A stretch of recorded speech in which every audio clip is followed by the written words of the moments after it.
All right, Prudence, you ready for your little special scene? As ready as I'll ever be. Okay.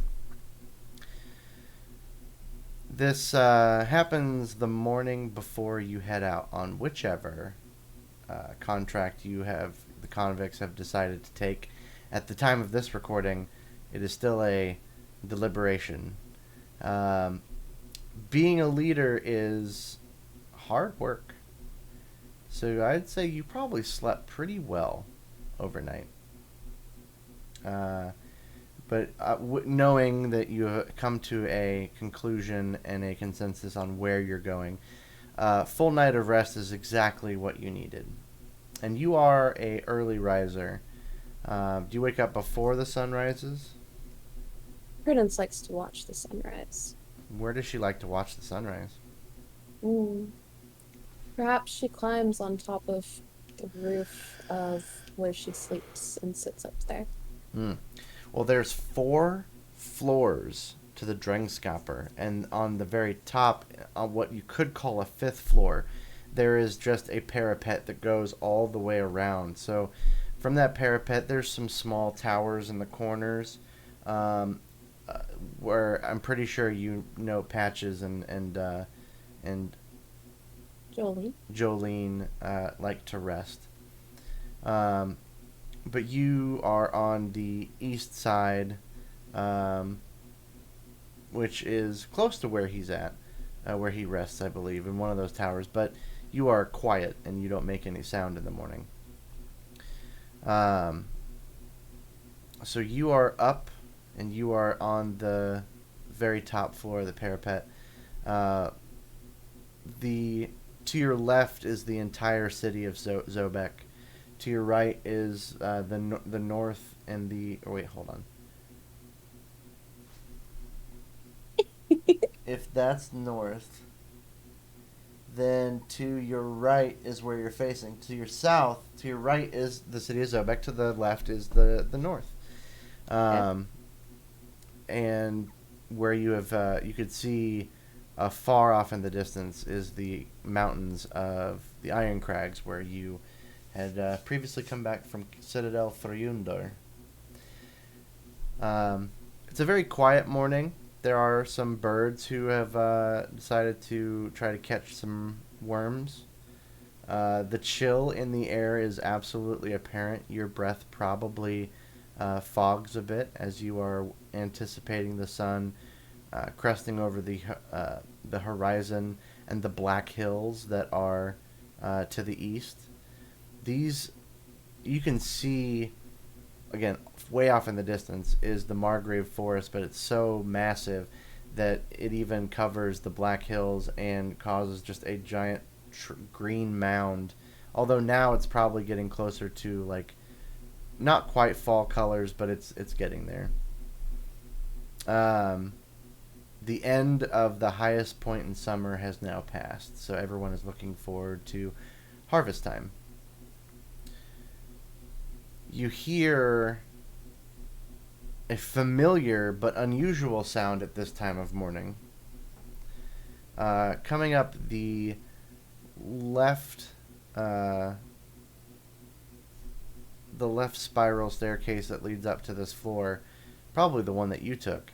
You hear a familiar sound of tapping, as if it were tiny metallic legs, multiple of them, metal upon stone, and the spider that you had caught in Citadel Freyunder actually makes its way directly to you. Not in an attacking motion, just sort of in a.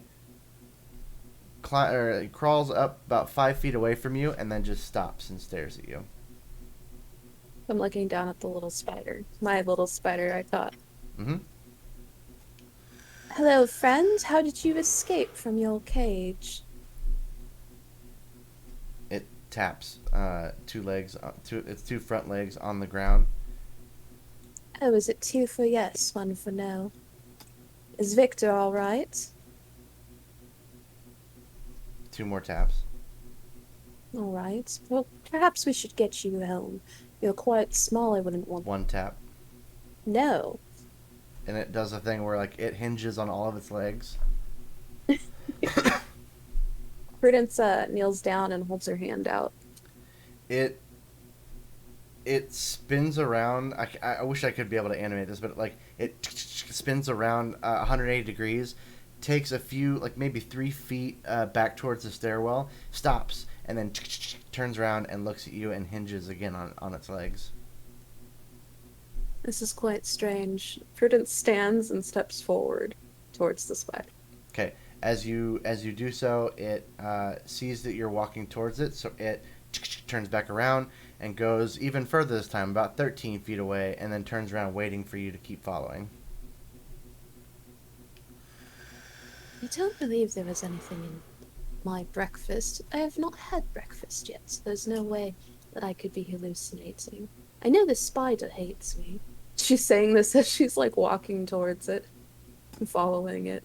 Okay, it proceeds to go down the spiral stairs all the way down. Keeps, she just keeps following it. Okay, you find that it doesn't outpace you. Obviously, you're much faster than a tiny little mechanical spider. Um, but it does try to keep a distance, but like within about 10, 15 feet of you. And it leads you, it begins to leave the Drinkscopper. Prudence pauses because she doesn't have her staff with her, but I suppose it will be fine. I have my body. I am a weapon. She continues. All right, so you follow. Is there at any point do you stop to pick it up, or do you follow it wherever it seems to be leading you? Prudence is amused, so she keeps just following it. She it understands language because she said two taps for yes, one for no, and it seemed to understand that. So yeah, she's amused and she wants to see where it goes. Okay. She doesn't intend to let it out of her sight because it does belong to Victor. So Yeah. Yeah, no, it doesn't like book it. So it goes to the right out of the Citadel across the stone bridge that you know leads into the Citadel district. Before it, as soon as it crosses the bridge, however, it doesn't ascend up the dirt path or the dirt road up to the Citadel gate, where the walls of the Citadel you've been in before. It instead, and the Citadel district is like raised up by like maybe about 20 feet, um, just on a hill that has gotten kind of sort of flattened out over the years. It instead it takes a right and goes behind the Citadel, still between the city wall of Zobek and before the sheer 25-foot pseudo cliff leading up to the walls of the Citadel district. And it leads you across on the grass. Its footsteps obviously muted now in the occasional crunch of a metal leg through a leaf, but you pass by the other side and you go by what you know as the Dwarf Gate, which leads west out of the city. You haven't gone out that way yet, but you pass by a building on the corner heading into the Merchant District, which is labeled the Honorable Order of Weavers. And from your experience with this spider, you've seen what it can do to fabric and its sort of preference to destroy any sort of fabric if it so wishes. It completely ignores it. There are like drapes and such hanging off of the sides and on display, fabulous curtains and displays of their making quality, and continues down the street. There are a few people this early, also in the morning. They don't seem to pay the mechanical spider any mind. Like they can't see it. Like no, it's like some people might look at it, but they don't think twice. It's not like it's going down in the middle of the street like a parade, but it is just kind of like scurrying about close to the side of the road. It makes sure to avoid any early morning carts that are taking goods to and from district to district. You eventually cross the wooden bridge, the most northern wooden or western wooden bridge over the Derry River, and you pass by the merchant district on your left. You pass by the outside of the gear district on your right, and you follow this main road down for quite a ways until you start to see the temple district. You cut through at some point through a small little park, and you can see the makings off in the to the east of the market district. Those familiar buildings that you were around during the midsummer fair, and it eventually stops at the base of one of Zobek's biggest structures. Now, building wise, it's not the biggest because there's like the actual citadel inside. But as far as the amount of steps leading up to a flat stone platform with columns, uh, you don't think you've ever been here before. I have not. It is new. Mm-hmm. There's a long rectangular building, and it begins to climb up the steps and wait at the top for you. Prudence raises an eyebrow. I cannot say that I am not against a morning walk, but this has become very mysterious. How do you know your way around, little spider? No. Tap, Wait, tap. yes. That's yes. She shrugs and continues upwards. I mean, it's got eight legs. You can give it 6 more things to basically. If it's 8 taps, then it means that little Tommy's stuck in a well. Go help. We haven't gotten quite that far yet. Who knows? Maybe your relationship will develop. So you climb the stairs, Mhm. And you're wearing shoes, correct? Prudence is, I mean, her feet are made of metal. She has no need. Okay. So, uh, the sounds of your footsteps sort of mimic the spider's footsteps, metal against stone. And you get halfway up, and it begins to. This is when it decides to sort of distance itself from you. As it sees that you are heading up the stairs, it begins to head into the building, obviously not keeping that 15-foot distance between the two of you. Hey now, don't go too far ahead. I've let you off your leash, but you cannot get out of my eyesight. And she starts running after. If the spider knew what a middle finger was, it would hold up 5 of its legs, and then no, it's Deuces. it skitters off inside the building. You I assume you try to catch up to it. Yeah, I don't want to Okay. lose it. You certainly are quick enough, so there's no problems there. As you enter in, this is a temple to probably one of the gods of uh, the crossroads, or who knows. You're not exactly sure until you reach kind of a like a, I wouldn't say pin board, but sort of a welcoming carving in stone that mentions that this is the temple of Rava. Doesn't mean anything to me. Mm, I keep chasing after the spider. I'm pretty focused on that. yeah, since you're not in Fantasy Grounds, I will roll your religion check for you. Oh, thank you. You're welcome. Did you hear that roll? A Oh, little bit. okay. You got a 6 plus 1, 7. Yeah, it doesn't mean anything. Yeah, you're not You're not sure. You know, you haven't. I don't think you've had many interactions with any sort of god or religion during your time at the monastery or before. I don't even think they worshipped one at the monastery that I could think of. Okay. Yeah, It they're was more more of a way of life uh than religion. good old set of morals and values. Hmm.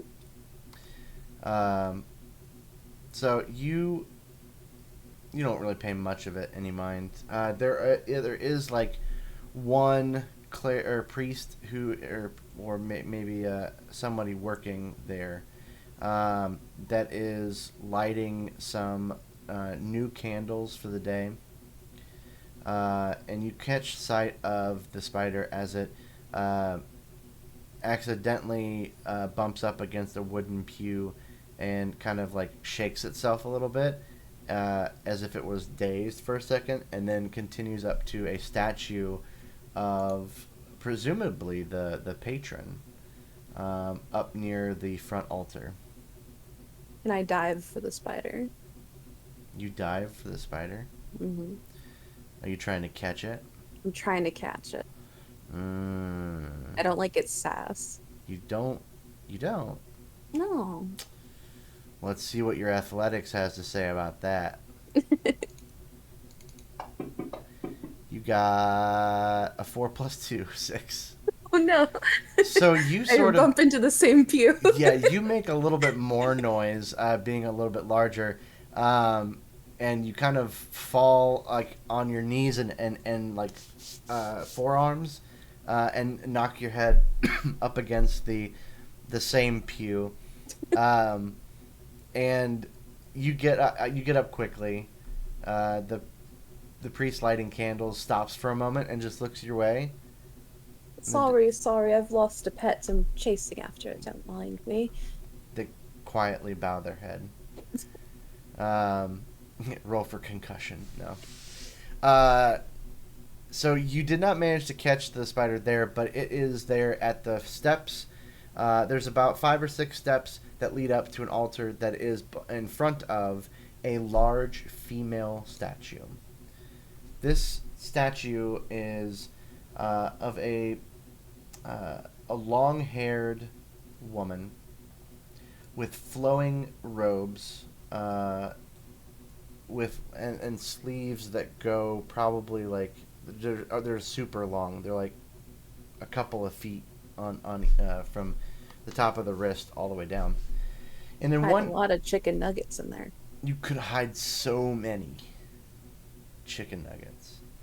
Um, in one hand, raised up in the air, she's got a mace. Very ordinary sort of mace. And in the other hand, she has a censer, which dangles on a chain, and it is a pointed. It's almost like a top. It's very pointed on the bottom. It's got a like a bee stinger. It kind of builds up in width up to a top where it's got a ring around, like a ring of Saturn, and a dome on the top that links to the chain and goes up to her hand. Um, Do I get the impression that this is a cleric? I'm pretty sure you may not know what god Rava is, but you are pretty aware that this is probably the thing that they worship. I'm just wondering if the thing they worship is a cleric because of the censer and the mace. Mm. No, the as you're kind of looking over and wondering that thought to yourself, you hear a voice behind you.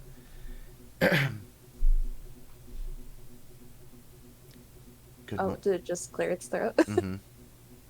uh, Prudence like sort of like casts like a quick glance, but she's pretty focused on catching the spider at the moment. Oh, it is. It's the priest that was lighting candles. It seems that they have taken a break. It is a woman who, you can't really tell how long her hair is. It is up in some sort of a hat attire, um, and she wears very simple, kind of honey mustard colored robes, or I guess you could say dandelion. Uh, excuse me. I, I wanted to check and see if you were okay. I saw you took a nasty fall earlier. Prudence quickly like surveys for the spider, but she turns around. Politeness always wins out. Yes, I'm fine. I'm just a little frazzled. I'm trying to find my pets. Oh, well, you can. The spider doesn't is not hiding. It is not moved from the base of these stairs. So you are probably within 5 to 10 feet of it. Oh, can Um, I grab it then? yeah, it doesn't even try to stop you. Hmm. Uh, Oh, that's that is an interesting pet. yes, it's actually, it was mine, and then I gave it to someone else. I followed it here. I don't want it to be lost. It is rather unique.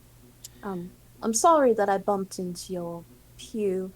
Um, I will be on my way. I don't mean to disturb your early morning worship. Oh, I'm simply just lighting the candles for the day. And it's not my pew. It's the temple's. Yes, of course.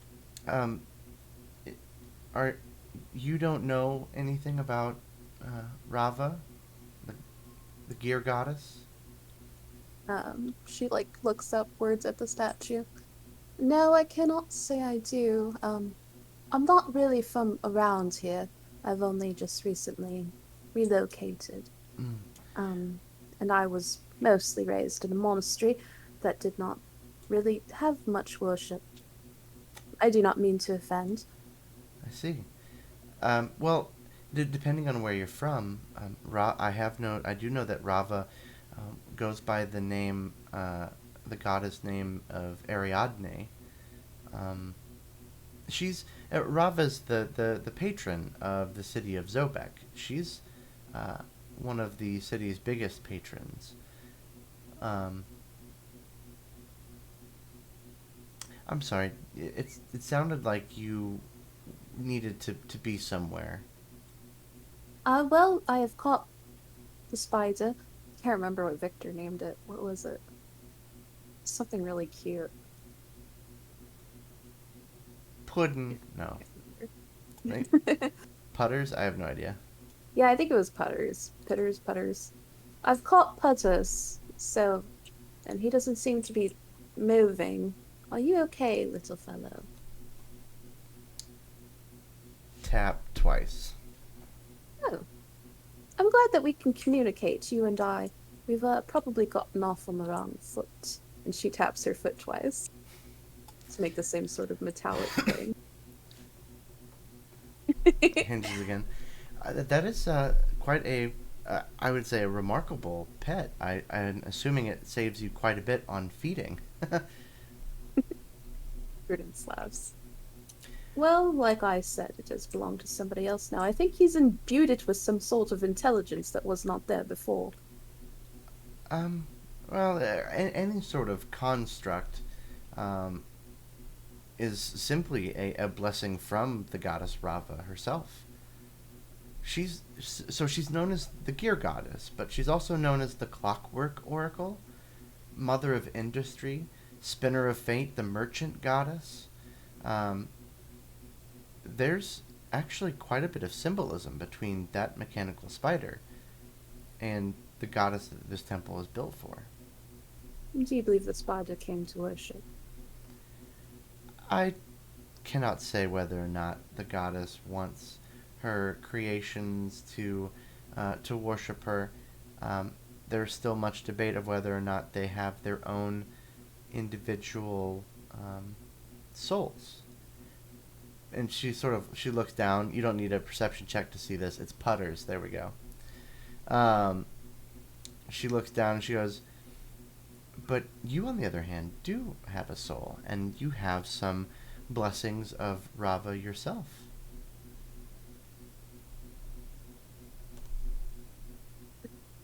Prudence battles with something that she wants to say. Prudence isn't rude. Is it my eyes are up here? No, it was something along the lines of, well, I don't believe that Rava gave me my legs. I do believe it was someone in the Geo district. Mm. Well, the Gear District is also a uh, huge supporter of the Gear Goddess. Um, perhaps, perhaps maybe the uh, putters, as you say, wanted to come worship, but perhaps uh, it was just coincidence that it knew that this was a time that you may needed to have been here. Hmm. Well, what does one usually come to Rava for? They will. They'll typically come for praying for safe travel, prayers of knowledge, for inspiration in terms of clockwork creations, and she's lesser known for construction, trade, prophecy. Um, she's a very stoic, lawful type of deity. She has uh, her own set of morals and codes that she abides by. I guess much like monks, your monastery might. Well, I am about to go on a journey. It's not very far, but I don't see the harm in asking for assistance on my travels. Well, do you, if you would like, I could be able to lead a prayer. I don't know if you are well versed in that, and I mean no offense. It's Prudence sort of scratches her cheek and it's not that I don't believe in anything, it's just I've never had proof. Um, but yes, I would love for that. I don't see any harm in it.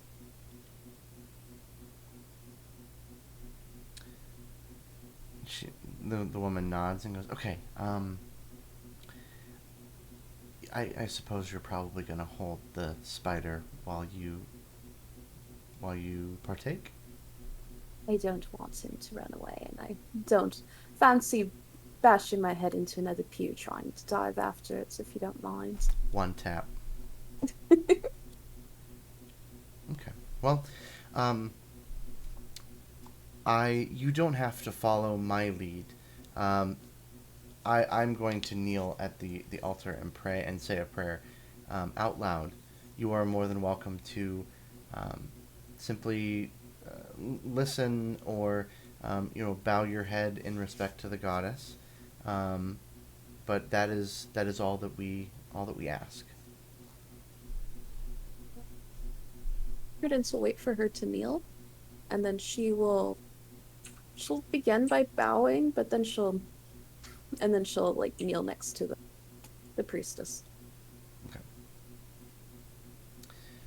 The woman closes her eyes and goes, "Mother of industry,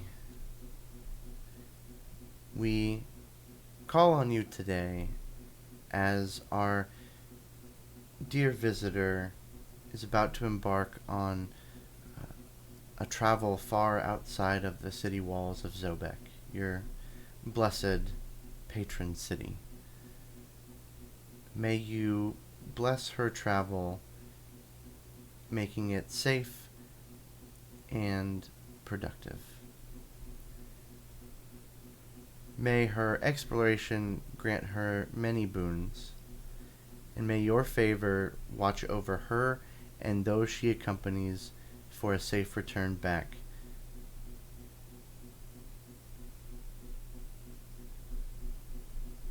And then she waits a moment, and then you can hear her start to rise.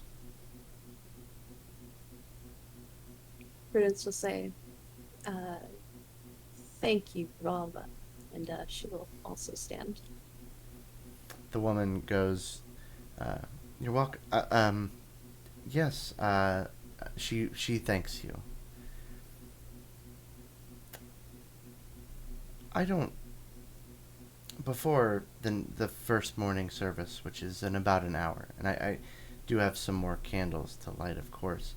Um, I'm sure you need to prepare for your travels, but I am curious about you, Prudence.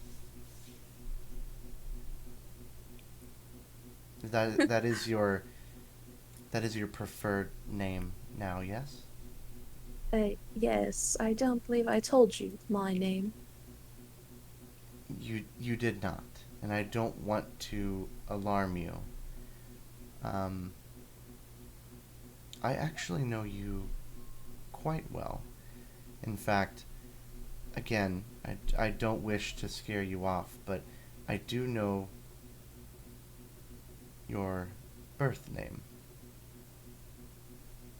Prudence sort of steps back and narrows her eyes. All right, let's hear it. You. I suppose there isn't anybody here. Actually, she goes, one moment. She slowly looks around. It's very uncommon for anyone to be lurking in the shadows or being invisible inside of a church on a morning such as this. There are far more better places to be. Prudence let loose a chuckle. I can agree with that. You said you know my birth name. I do. I know this because I am the one that sparked inspiration for you to have that name, Nessalus. At first, Prudence like kind of like has like a sort of, and then she says her name, and she's like, "I have not been called that since I was very small. How do you do you know my parents?" I know. Out of character. Remind me. Were both parents tieflings? I never like thought about it to be honest, so you could just make up whatever. Okay. Okay. They're dead. Like, what does it matter? Okay. Your your father was a charming man, and quite frankly, very surprising in his devotion. Your mother took the best care of you that she could before tragedy struck them both. Your father, however,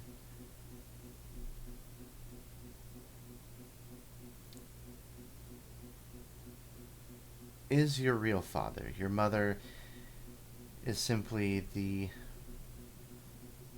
woman that he loved more and wanted to grow old with, as he could not have been able to do that with your actual mother. I'm sorry, what are you trying to say to me? I'm not quite following, or perhaps I am following, but um she falls silent and her metallic tail is twitching in agitation. Our Lady Rava is the goddess of knowledge, like I have said, correct? Sorry, you cut out. What did you say? The Lady Rava is a goddess of knowledge, yes? Do you remember this? Yes. Could I see your hand? Whichever one obviously is not holding the spider. She gives her left Left hand? hesitantly. She shows her hand is there's nothing, nothing with her hand, and she gently and slowly reaches over to place your hand in hers, and in an almost weird sense of speed, The hold that you had on putters quickly, the spider manages to get out of it and crawl quickly, not damaging your clothes at all, but crawls quickly up your arm, across your chest, and down the other arm where it lights on the top of her hand. And so you are, as you sort of quickly follow this half second, um, you are you realize that the spider was there and now it's gone. Her hand still resting on yours. You are no longer inside of the temple. You are in a, an area that you have not been in a long time, but you do vaguely remember the trees, the color of the sky as the sun set, and the different color of the clouds than what you see on a normal summer's day here in Zobek. The just the color of the sky in general was so beautiful here, and you remember it so well. And the trees shaped in such a way that you can easily tell this is where you grew up. It seems newer, not quite like you remember it, but there are a lot of familiarities with the natural look of this place. And you're overlooking a wonderful hillside. There is obviously mountains off in the distance, but you feel the hand turn you a little bit, not forcefully, just turn you to the direction behind you, and you can see a cottage, a house on its own bit of land.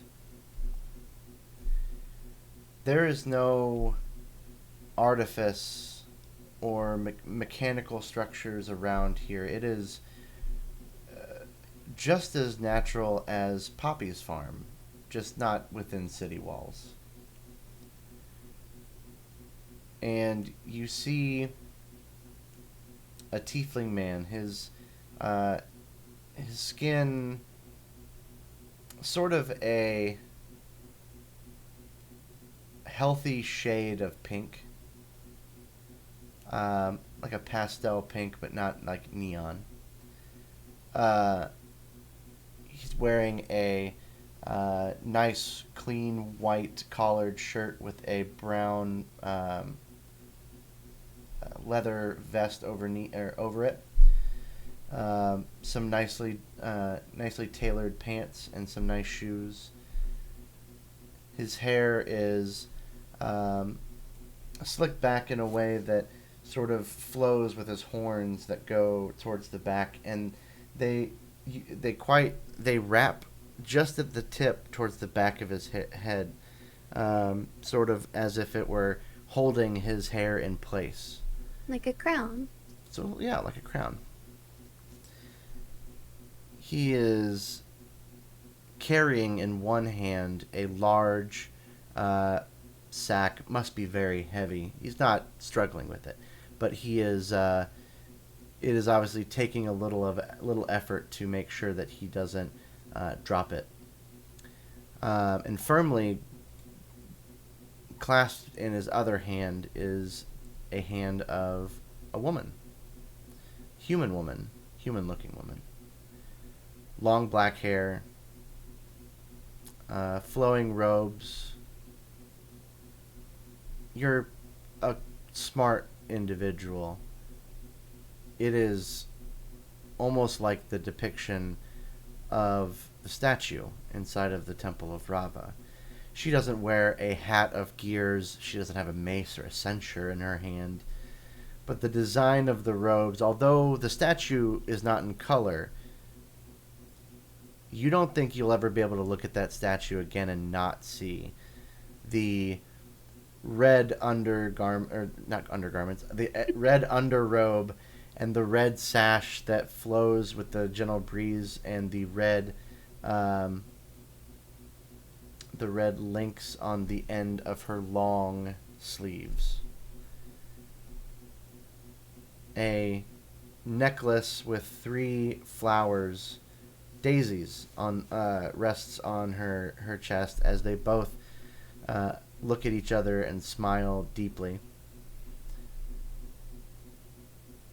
And you there's not much sound coming from this experience, but you do hear, growing in volume, a horse and a cart. And as soon as you hear it, you see it out of the corner of your eye, cresting over a nearby hill, heading towards this house. This is the only house and farmland that you can see around you. There are no other houses. Um, so clearly, this cart must be headed towards the house itself. And the woman holding your hand just, um, you can feel her eyes on you briefly. But if you turn and look at her, she looks. Her eyes are now affixed to the cart that is approaching. Prudence kind of like side eyes her, but raises her gaze towards the card as well. Um, she keeps finding her gaze drawn back to the man as he feels familiar. His he sets down the large sack in a clean patch of grass and takes a moment to straighten out his not quite there mustache. His hair on his face is wispy and not patchy, but just short and thin. Um, Sort of along the jawline and just ever so slightly on his face. Is it because he's young? He is pretty young. Hmm. And you can see their mouths moving in speech, but you don't hear what is being said. You can tell though that whatever is being said has to be good, as they are both. I have you. I don't know if you've ever seen two beings so happy to be around one another. You've seen your compatriots have moments of excitement and bliss, but this is beyond that. You can't hear what's being said, but you can feel the admiration, respect, and love between these two people. Prudence whispers sort of softly. I look so happy. We were. And strangely enough, now the horse and cart sound much closer, as if time itself sped up just briefly. The horse and cart pull up the street, and they obviously now have seen and are awaiting this cart's arrival. A man woes the horse to a stop. You don't hear the woe, but you hear him go. And I span smiling. uh, from where you're standing, you see the cart dip slowly at first and then kind of raise back up as it appears someone is coming off the back of the cart.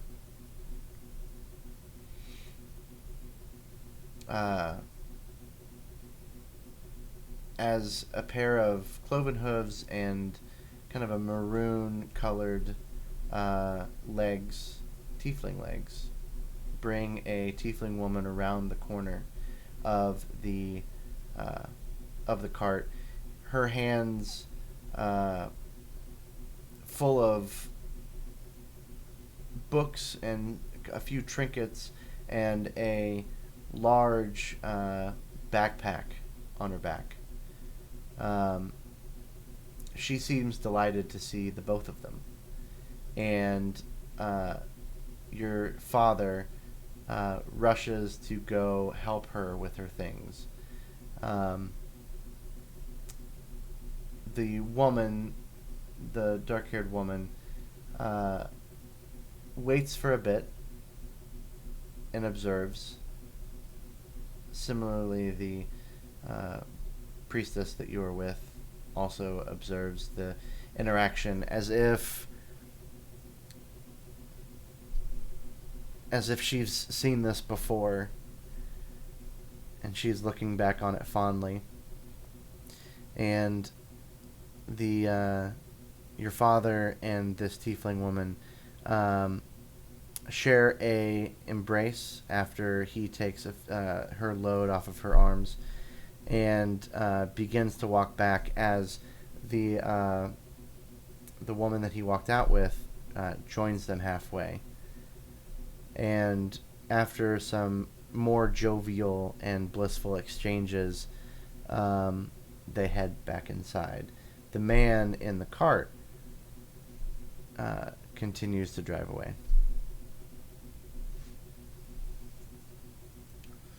Are you all friends? Your father and your adopted mother were some of the few of their kind from Kael'Marath who defied the usual malice and characteristics of many tiefling, and it would not just tiefling, but any of the residents of Kael'Marath. He may not have looked like it at the time, but your father wanted to be a clockmaker. He wanted to make watches or pocket watches. He wanted to be able to tell Rava's story through the art of the enclosure of the watch.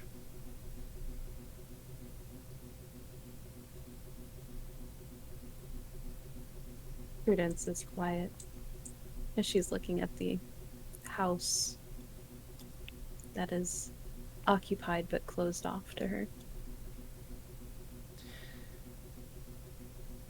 You aren't able to hear what was said, as at the time you weren't here. You will be shortly, but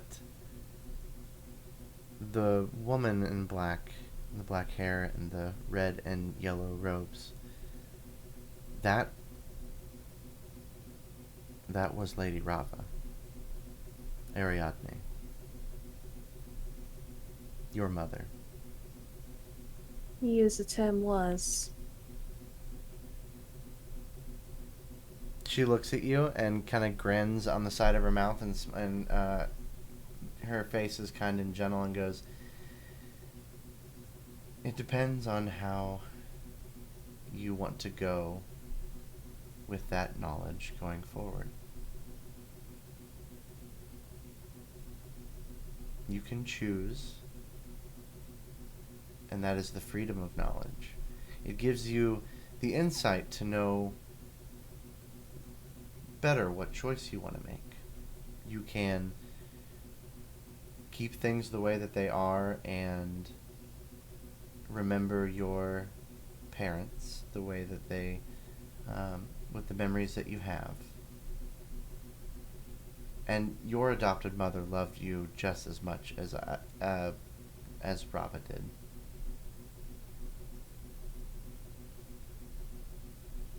And she smiles again at her slight word flub. Prudence does like that air blowing out of nose thing. Like they're both carrying up a charade, but she's willing to play along.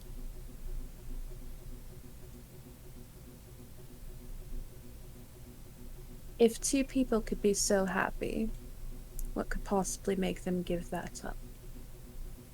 Your father and Rava? Mm. I don't know how much longer I'll be able to do this.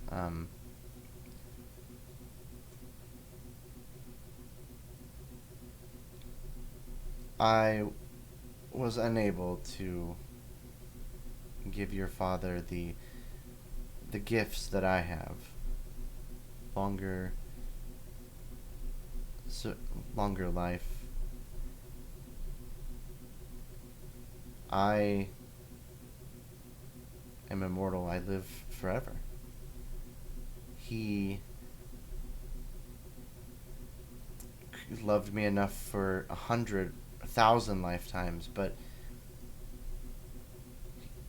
he he knew that his life was significantly shorter. And her head kind of goes down in a bit of like sorrow and mournfulness. It shouldn't have been as short as it was. But the gods,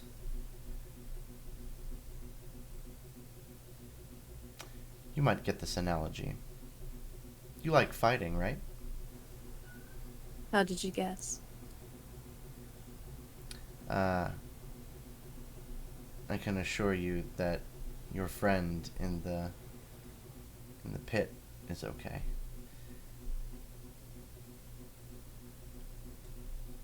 Gods like to fight. When you live forever and you are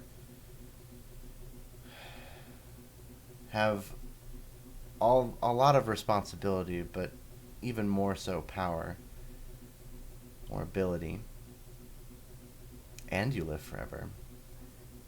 Money is no object, material possessions are no object. What else is there for gods to do but bicker and fight with one another? I I think of far many more things, but perhaps it's only because I'm mortal. I can assure you all of the things you can think of, I have certainly entertained myself with. So is that true for you? You like to fight? I am I am not particularly a fighter. Although I understand the toil that goes into it, the training, the discipline, sometimes the luck that goes into it.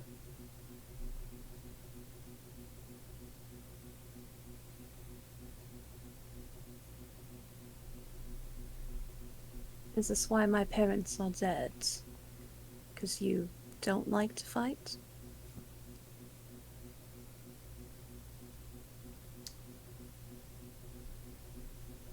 Being a goddess of knowledge does not mean that I am omnipotent and that I Eh? know all things, all of the time, everywhere, all at once. It was not that I didn't want to fight that caused your father and your adopted mother to perish in the way that they did.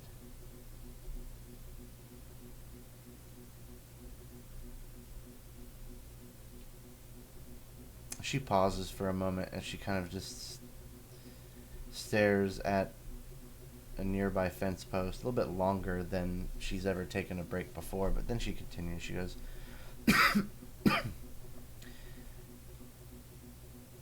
the ambitions and the hearts of evil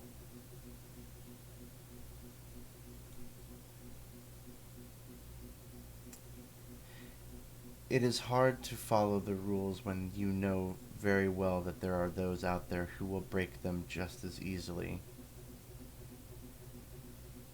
And you can break those rules too, but then you are no better than them. They are corrupt. They are unjust. And the travesties and tragedies that they do in their mortal days will seek them out in their afterlife. And gods cannot interfere as much as any person on a Zobekian street corner in the Temple District might shout at the top of their lungs. I just so happen to be a person in the Temple District in Zobek.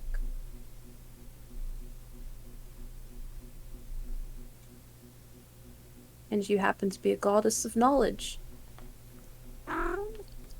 Perhaps you hold some sort of information that could be given for, I don't know, revenge, more knowledge, understanding.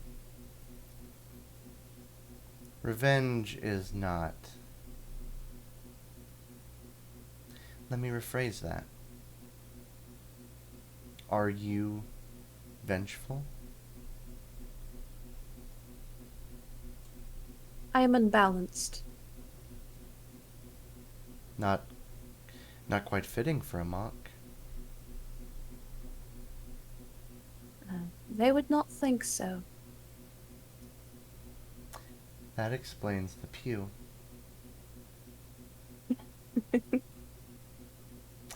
little too literal there, rather. I see you may not be quite comfortable calling me Mom. That is understandable.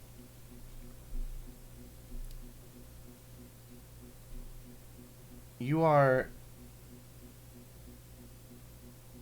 the best parts of your father.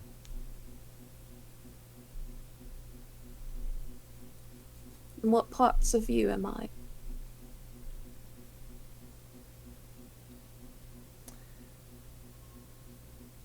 The parts of me of when I get bored. Should I be offended? No. Not at all. I have been able to, thanks to Zobek, I have quite a lot to do. And perhaps maybe that part of me is you, where there are many things to do. Too many for one person to do. Innumerable. So you have to rely on others to be able to do the things you cannot. Just as they rely on you to do the things they cannot. One person cannot do everything. A group, many, can accomplish great things. And being a descendant of mine, there is closure and there is clarity, only if you wish to embrace it. You are unbalanced now. Perhaps this is what will balance you.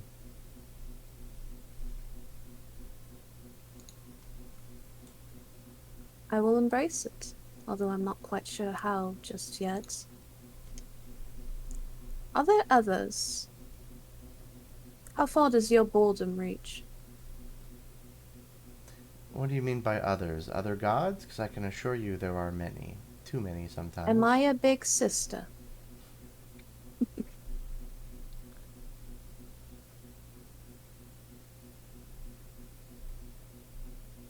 You are the littlest sister. Right. You are the last that I have provided my maternal gifts to.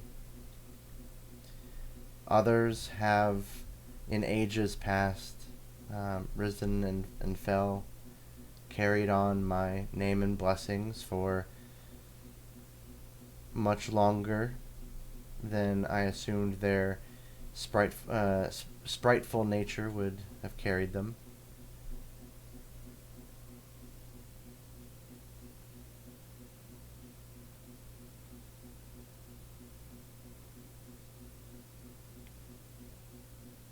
There is one thing I wish for, it is clarity. There is one thing I wish for, it is not to be a leaf battered by the wind. There is one thing I wish for, it is for my adopted father to be proud of me.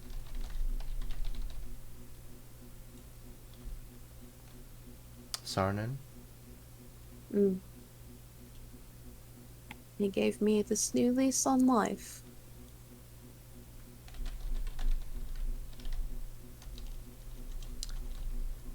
He is very wise.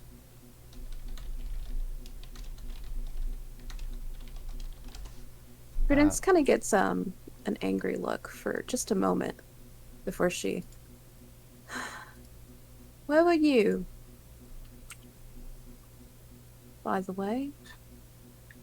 Why did it have to be Sarnan?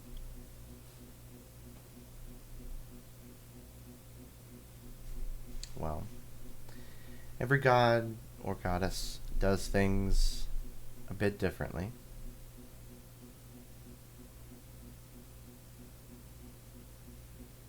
You know that Zobek has been a free city for 92 years so far. And it has become the city that it has because I spend more time here than I do anywhere else that I'm worshipped. They have made great strides, and it is difficult to be able to guide them properly without letting their ambitions corrupt them. It takes most of what I have to be able to ensure that what they are doing is for the right cause and not the wrong cause. So you were busy, is what you're saying.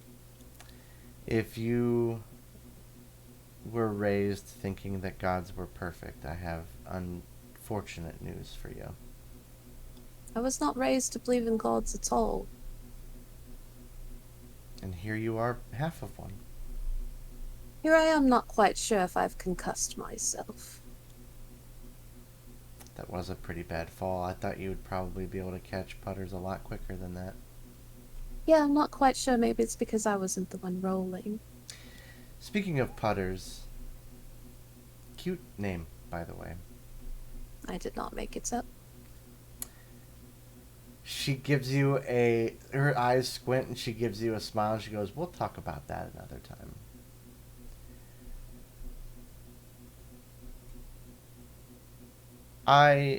If you take a walk in the Gear District, which you should sometime. I know you were there when you were younger, but you'll see many spiders like this. Putters is very special. Putters, you didn't find Putters. Putters found you.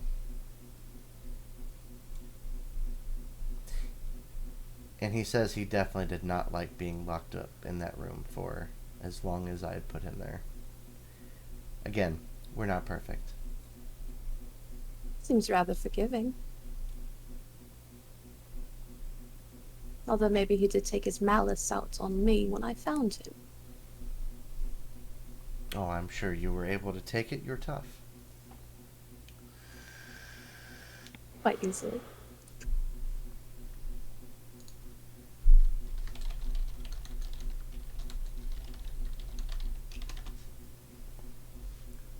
I know that this creation of mine was given away, and you are more than welcome to return it. Just as much as you are able to have the time necessary, a very willful and strong individual such as yourself, to be able to decide whether or not you embrace it or not. That doesn't mean that not embracing it doesn't make you half a demigod. You are still a demigod, whether you think you are concussed or if you want it or not. Your your gifts will show in time, and you can choose to use them for good or for ill intent. But while I may be busy, it doesn't mean that I don't get to keep tabs on you from time to time, and I think you have already shown that you'll make right decisions every time. I try. You may feel like they may be the wrong decisions, but have more faith in yourself, if not me.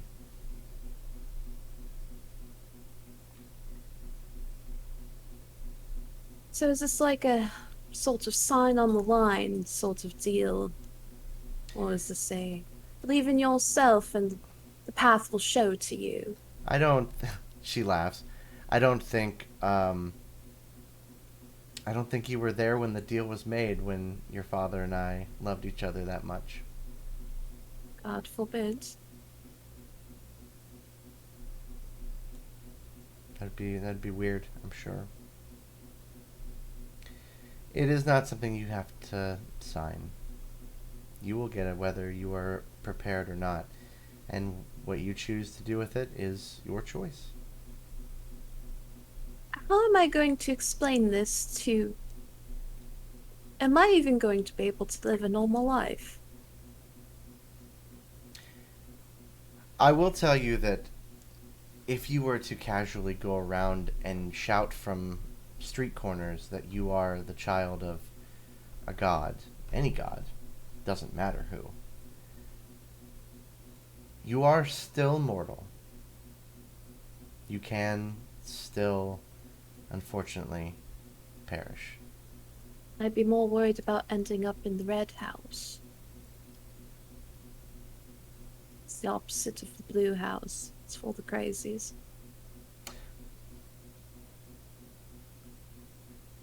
Your father's sense of humor as well. You, while you may not have believed in any sort of godhood or religious beings, there are many that do. That is how many of us maintain our power, is by the worship of many. And we wouldn't have worship if we didn't provide for them.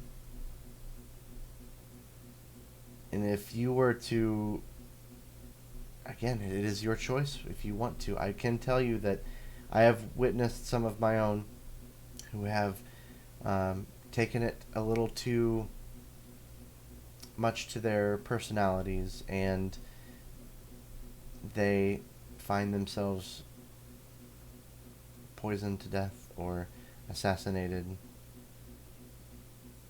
There have been others who have carried carried their blessing not in secret, but more of as a extended missionary service of spreading the word. And after a while, the right people start to connect those dots, and they can see.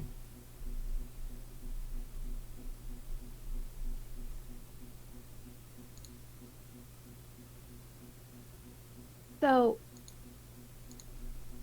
my life's about to become very difficult, then, is what you're saying. If I cannot balance myself, if I cannot walk the fine line.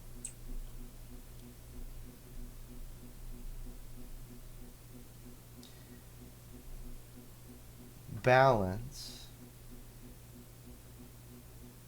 true balance, that's unattainable. Inner balance is quite easily attainable, but yet is the hardest and longest path to get. What do you think at this moment in your life would help you gain more inner balance? If I knew that, I'd already be on the road towards it.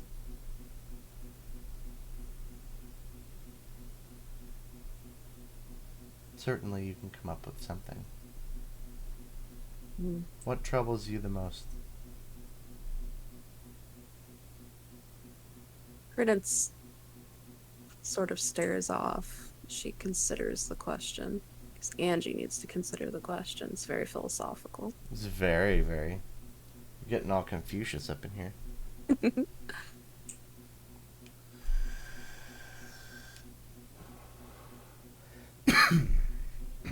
I like to hurt people.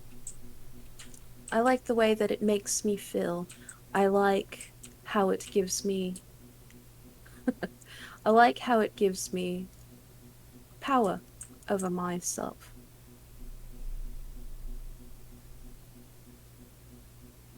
And I don't like that about myself. The feeling I get when I step on the throat of my opponent, when I hurt them and make them cry, feels pretty good. And in that way, it feels pretty bad.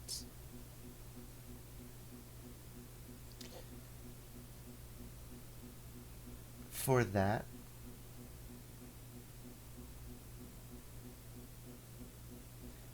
you have Sarnan to thank. He has taught you, although you may not have quite paid much attention, but active attention and passive attention are two entirely different things. But you've already begun to notice how your teachings have been able to help just as much as they are able to hurt.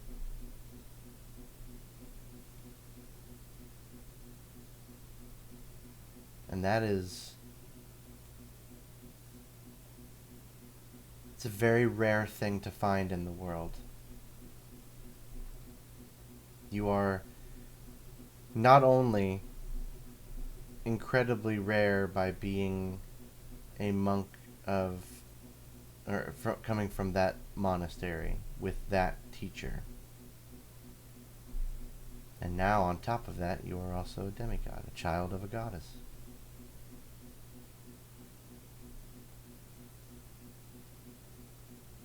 You can hurt people if they deserve to be hurt, if there needs to be justice. You can also use justice to be able to bring perhaps a fitting judgment upon those who who it is necessary. But there are those who will not see justice. They will not go quietly or willingly.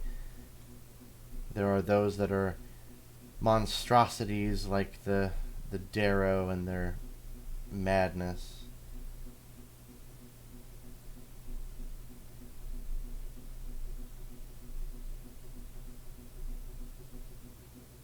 I'm only mortal. It's not right for me to cast a judgment upon those that are equal to me, whether they're villainous or monsters in my eyes. I don't know their past, their stories. That's not my right, no matter how good it feels. You are young. This will take you many years to find your conclusion to it.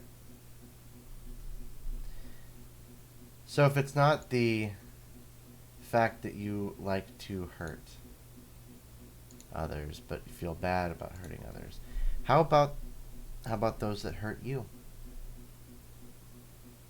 I can control myself and my emotions. It's the only thing that I can control. Could you control yourself if you were face to face with the man that burnt down your house? No, probably not. It's a little bit of an exception, don't you think? We all have one thing, right? One thing that we give ourselves a little leeway on. That would be the one thing. Mom.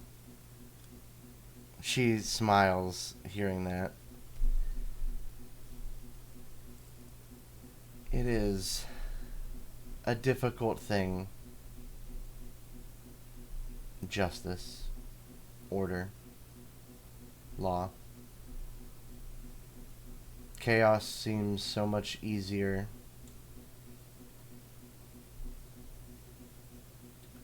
But when you can do whatever you want,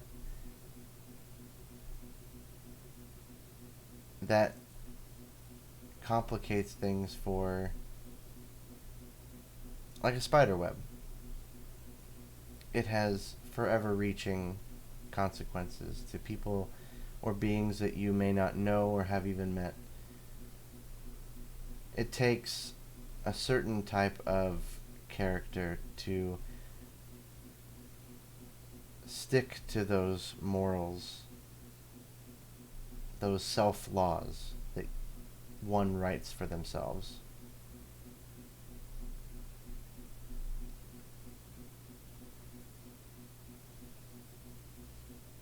And you have a long way to go to find the the right sort of justice for every given scenario. There's far too many. And again, you are quite young. I can give you a name. But that is all I will give you now, as I don't feel that you are ready. And I mean no offense by that, daughter. I'll take it. Who might argue with the gods? Child of a god has significantly more arguing value than any given mortal on any given day, but I digress. Respect your elders. Something Sarnan taught me. I think you're much more elderly than any elder I've ever met. No offense. But you've talked back to Sarnan once or twice, have you not? What was that? But you've talked back to Sarnan a few times, have you not? Yes, but only because it's funny. Mm. He deserved it. His writing surrenders. Have you seen it? You are far too young for true justice yet. I will give you the name. And I hope that you'll find a better, clearer version of justice before you take any sort of steps. Again, I'm not omnipotent, so I don't know whether or not they still roam the earth. It was, to me, a short while ago, but was it out of character? You were 5 when that happened? I think so. 5 or 7. And you're like 19, 18, 19 right now? 20. Oh, 20, okay. So, 15 years in the world is a roll of the dice, whether or not someone lives or dies, by natural or unnatural causes. She pauses again, kind of looking at the ground. It's as if she's trying to avoid saying it, although she's already made the promise. It's that look of like a parent. They want to protect their child. Mm-hmm. It's very protective. Reminds her of Sarnan. Prudence, however, taps her foot in impatience. Putter also on her hand. She looks at you. Russell Quaid. Russell Quaid. She nods and closes her eyes. We must get back. Service is about to start, and I need to at least light the candles before they worship me. Well, before I kill Russell Quaid, am I going to come back for a Sunday dinner? Is that how this works? Is this a regular mother and daughter thing, or should I expect a little bit different from the gods? Do you know where I might be? I'll leave it to you. Prudence, she kind of drops her smile and she turns to this person who's her mother, and in an uncomfortable sort of way, but in an accepting sort of way, she folds her arms out For a hug. if she wishes to enter them. Aww. That was out of character. That wasn't in character. She will take a moment at the view of you extending your arms out and sort of joyfully smile, and then she will come in and give you an embrace. Prudence whispers softly, I will avenge the man that we both love. Even though you do not say it, I feel your pain. and she lets her go. As you let her go, you close your eyes briefly as you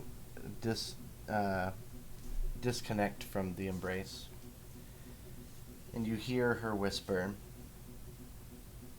As your eyes open, you're obviously back in the temple. Putter is on your hand. You don't feel her anymore. You don't see her anymore. But you hear that whisper bring you back to the now, the consciousness here. As she says,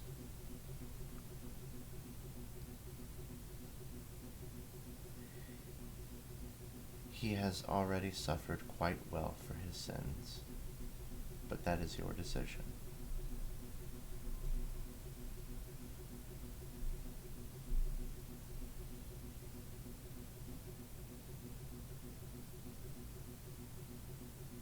And Putter climbs up on your shoulder. He's a shoulder spider Is the now. shoulder spider now? Yeah. I don't want to give him back to Victor. What is this Indian giving? You take it and you give it to me and then you want it back? That's ridiculous. I mean, technically, it came to me. I didn't take it. It chose its owner. You have What if terrible we- security. What if we put the spider between us and we both call it, and then whoever comes to get to It's keep immediately going to go to you at this point. it? You are in the temple. There is no, the candles are all lit. There's no priestess around right now. Some people, you can hear like conversations of people perhaps maybe waiting on the large flat common area outside of the temple itself. Prudence is gonna look up at the statue.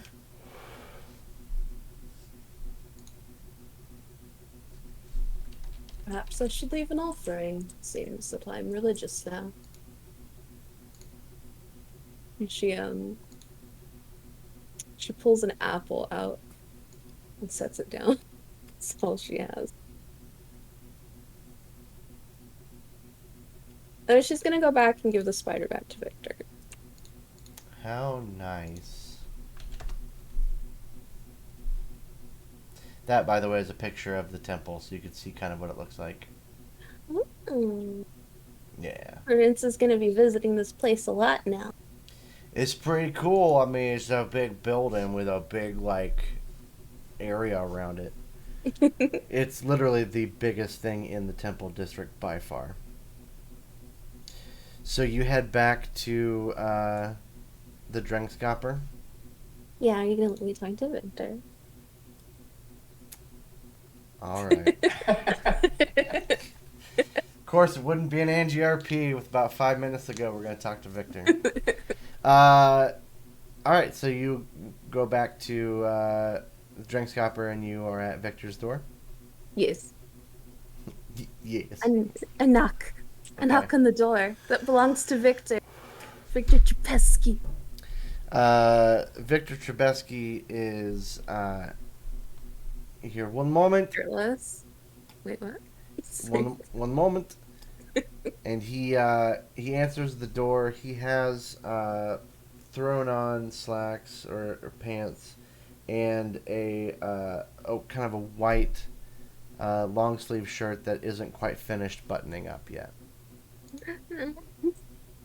There. Prudence avoids her gaze, and she kind of holds her arm out for the spider to crawl down.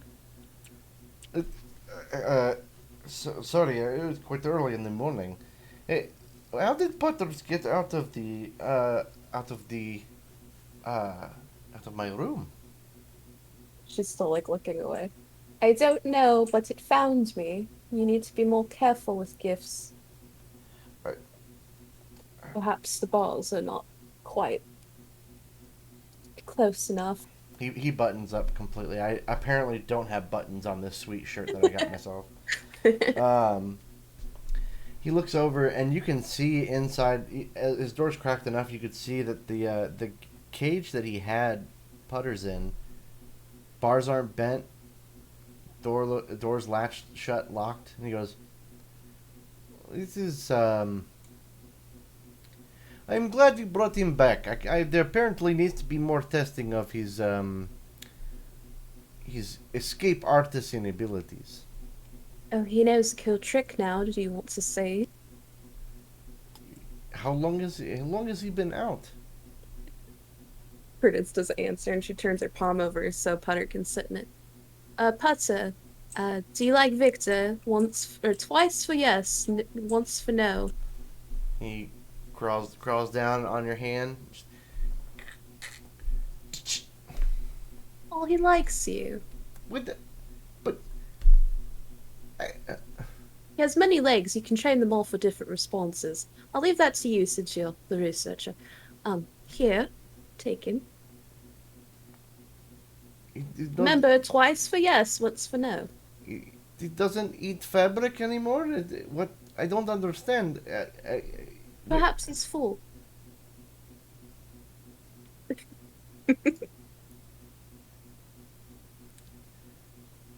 All right, Potter, let's go. I have more notes I must take for you.